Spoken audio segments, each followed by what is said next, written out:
A few years ago, I came across a story that felt surprisingly familiar. A man had just received the biggest raise of his career. For years, he'd been telling himself that this moment would change everything. The stress would finally ease. The constant mental math at the grocery store would disappear. The anxiety that showed up every time a bill arrived would finally quiet down. And for a few weeks, it seemed like it had. His paycheck was larger. His bank account looked healthier. He felt successful. But then something strange happened. A few months later, he was sitting at his kitchen table feeling almost exactly the way he had before. Still stressed, still worried, still wondering where all the money was going. The raise was real. The extra income was real. But the relief he expected never fully arrived. And if you've ever experienced something similar, you're not alone. In fact, this is one of the most confusing parts of modern financial life. Many people believe that financial stress is primarily an income problem. The assumption is simple. If I just earned more, everything would get easier. And to be fair, income absolutely matters. When someone is struggling to pay rent, buy groceries, or keep the lights on, more money can solve very real problems. This isn't about pretending money doesn't matter. It does. But there's another layer to the story that often gets ignored. Because once basic needs are covered, something else starts happening. The relationship between income and peace of mind becomes much more complicated. And that's where many people get caught off guard. Most of us imagine money as a finish line. We picture a specific salary. Maybe it's $50,000. Maybe it's $80,000. Maybe it's $100,000. Whatever the number is, we quietly tell ourselves a story. When I get there, I'll finally relax.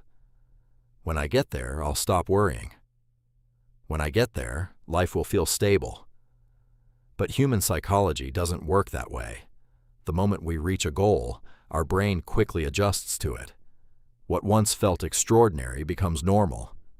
What once felt expensive becomes expected. What once felt like abundance starts feeling ordinary.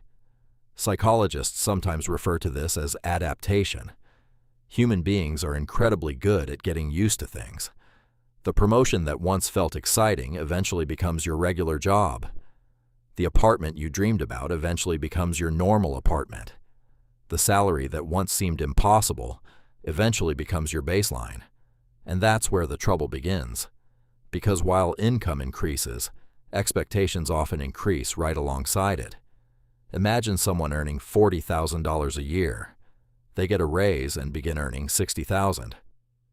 At first, the difference feels huge, but slowly, subtle changes start appearing. They move into a nicer place. Nothing extravagant, just slightly nicer. Their car payment gets a little bigger. Their grocery habits become a little more relaxed. They say yes to more dinners, more subscriptions, more conveniences.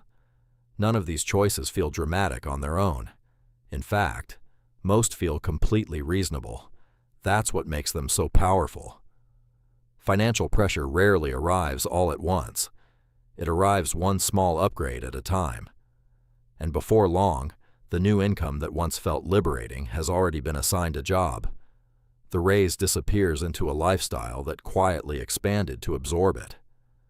What's fascinating is that this process often happens without conscious awareness. People don't wake up and decide to spend every extra dollar. They simply adapt. And adaptation feels natural. Because human beings don't measure life in absolute terms. We measure it relative to what we're currently experiencing. The new apartment becomes normal. The upgraded phone becomes normal. The streaming subscriptions become normal. The delivery meals become normal. Then the brain starts looking for the next thing. Not because we're greedy, because we're human.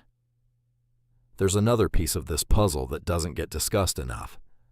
Sometimes a bigger paycheck creates bigger emotional expectations. Before the raise, you might think money is the main source of your stress. After the raise, you discover that some of the stress was never about money in the first place. Work pressure still exists. Time pressure still exists. Family responsibilities still exist. Health concerns still exist. Uncertainty still exists. The paycheck got bigger, but life remained complicated. And that realization can be surprisingly frustrating, because now you're earning more than you used to, yet you don't feel dramatically different. You expected relief. What you found was complexity. I think this is one reason financial anxiety can feel so confusing. People often assume anxiety comes from a lack of money. Sometimes it does, but sometimes it comes from uncertainty. Sometimes it comes from comparison. Sometimes it comes from feeling behind. And those emotions don't automatically disappear when income rises. In fact, comparison often gets stronger. Think about it. When you're earning more, your social environment often changes too. You start noticing people who earn even more. You see bigger houses, nicer vacations, more expensive cars. What once felt like success starts feeling average, not because your situation got worse, because your reference point changed. And reference points are incredibly powerful. A person making $60,000 might feel wealthy compared to their younger self. They might feel poor compared to someone making $150,000. Same income. Different comparison. Different emotional experience. This is one reason financial satisfaction can feel so elusive. The target keeps moving. You reach one milestone and immediately become aware of another. Then another. Then another. The finish line quietly walks away every time you approach it. The strange part is that many people spend years chasing financial comfort without ever defining what comfort actually means. They pursue more, then more, then more.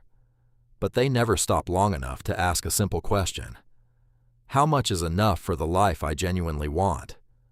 Not the life social media suggests. Not the life other people expect. My life. Because without that question, income can become an endless treadmill. You run faster, you make more, but somehow the destination never gets closer. At some point, a realization begins to emerge.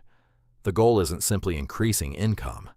The goal is increasing the gap between what you earn and what you need. That sounds simple, but it's a fundamentally different way of thinking. Most people focus exclusively on the first half of the equation. Earn more, get promoted, increase income. Those things matter. But the second half matters too. What kind of life are you building around that income? Because a person earning $80,000 with modest obligations may feel far more secure than someone earning $150,000 while carrying enormous lifestyle commitments. Financial peace often comes from flexibility, not just income. Flexibility creates breathing room. Breathing room creates options, and options reduce stress. When every dollar already has a destination, even a large paycheck can feel surprisingly small. But when there is space between earning and spending, something changes. Money starts feeling less like a constant emergency, and more like a tool. This is where the conversation shifts, because the real question isn't why bigger paychecks feel smaller than expected. The real question is why we expect paychecks to solve problems they were never designed to solve. Money can provide security. Money can create opportunities. Money can reduce certain forms of stress. But money cannot automatically create contentment. It cannot automatically create purpose. It cannot automatically create peace of mind. Those things come from a broader relationship with life itself. And oddly enough, understanding that can be incredibly freeing, because it removes some of the pressure we've placed on future income. Instead of believing that happiness exists on the other side of the next raise, we start paying attention to the systems we're building right now, the habits, the expectations, the trade-offs, the daily decisions. That's where long-term financial confidence is actually formed. Not through one giant breakthrough, through hundreds of small choices that gradually create stability. Maybe that means allowing your income to grow faster than your lifestyle. Maybe it means becoming more intentional about what upgrades genuinely improve your life. Maybe it means defining enough before the world defines it for you. None of these ideas are particularly exciting. They're not dramatic. They won't go viral at a dinner party. But they're often the difference between earning more and actually feeling better. And that's an important distinction, Because there are people with modest incomes who sleep peacefully at night, and there are people with very high incomes who feel trapped by financial pressure. The difference is rarely just the paycheck. It's the relationship they have with money, the expectations attached to it, the lifestyle built around it, the meaning they assign to it. If you're watching this and you've ever felt disappointed after reaching a financial goal, I hope you know that doesn't mean you've failed. It doesn't mean you're ungrateful. And it doesn't mean you're doing life wrong. It simply means you're human. Human beings adapt. Human beings compare. Human beings move goalposts. That's not a character flaw. It's part of how we're wired. The good news is that awareness changes everything. Once you understand the pattern, you start seeing it everywhere. You begin noticing the difference between wanting more money and needing more money. You become more aware of the upgrades that genuinely improve your life versus the ones that simply become new obligations. And over time, you stop expecting income alone to carry the weight of your emotional well-being. That's when financial progress starts feeling different. Not because you never want more, not because ambition disappears, but because you're no longer asking money to solve problems that require something deeper. A bigger paycheck can absolutely improve your life, but its greatest value may not be what it allows you to buy. It may be the freedom it creates when paired with awareness, intention, and realistic expectations. And maybe that's the real lesson. Financial peace isn't found at a specific salary. It's built gradually through the choices you make once that salary arrives. Because in the end, the goal was never just to earn more. The goal was to feel a little less anxious, a little more secure, a little more free. And those things are often built far more quietly than we expect. One decision at a time, one habit at a time, one thoughtful choice at a time. Progress rarely feels dramatic while it's happening, but that doesn't make it any less real.